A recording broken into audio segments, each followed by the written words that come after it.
staff have got to be able to walk in and have a conversation with you and not feel terrified that they're sitting down and talking to the boss. If your staff are too afraid to come to you with ideas and problems, that ripples through everything. And it becomes a very, very tense atmosphere. And there are a lot of laser tag centers, you can see that, where the boss walks on the floor and the staff go, and the reality is the staff should, you should walk on the floor and your staff should be wanting to talk to you about what's going on in the store and to keep an open dialogue with you. Give your staff and yourself the tools that they need to do the job right the first time. In a big facility, walkie-talkies or headsets are very important for communication so that you can make sure that everyone's where they're supposed to be at all times. Make sure that you've got a good POS system that is going to suit your needs at the store. Cash registers are nice and very, very cheap, but the reality is that they don't do the same things that a good point-of-sale system is going to do. Get a good, reliable one that's going to help your business grow, etc. Everything. Make sure that they've got what they need so that they can do the job right for you, because it reflects in everything you do. Are your presentations, your briefing instructions, clear and upbeat?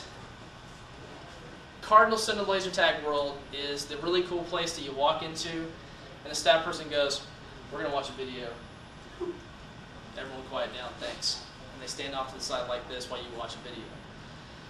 I don't know about anybody else, but that doesn't exactly get me terribly excited to play that laser tag game. Can you do videos? Yes. But they have to be something the staff are interacting with and discussing with you and keeping up with.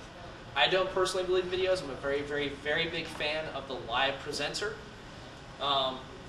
It's very important. You can't, there's so many different places you can lose your guests. You've really got to make sure that those presentations are the same kind of presentation that would that would knock your socks off. All right, make sure your presentations are, very, very clear, very upbeat. They have props. They have things they can interact with in the room. Be it, again with laser tag, a briefing vest that they have something they can do that make lights go off, maybe fog come out. Create that show. Give the guests what they need. You are going to invest a lot of money and you're going to open your store. You're not done. The reality is when it comes to your store, you are never done. You're going to have the really big push right off the bat, and then every so often you've got to come in and you've got to start changing how things are working, either operationally, other attractions, artwork. You've got to stay current. All right? There's a big reason why places will sometimes run 10 years and then crash hard. It's because they never repainted a wall, never got a new attraction, never did anything to change. All right?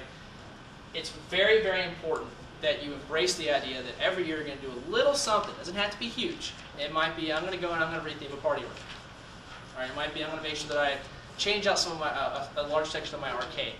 And then every 4 to 6 years, you really have to take the idea that I've got to do something major. I've got to retheme my arena. I've got to retheme my lobby. I've got to add a new attraction. All right? You have to spend money to make money. All right? So you're going to want to make sure that you keep in mind that every so often you're going to have to put something back in the business to keep it current, to keep people coming back and looking for something new.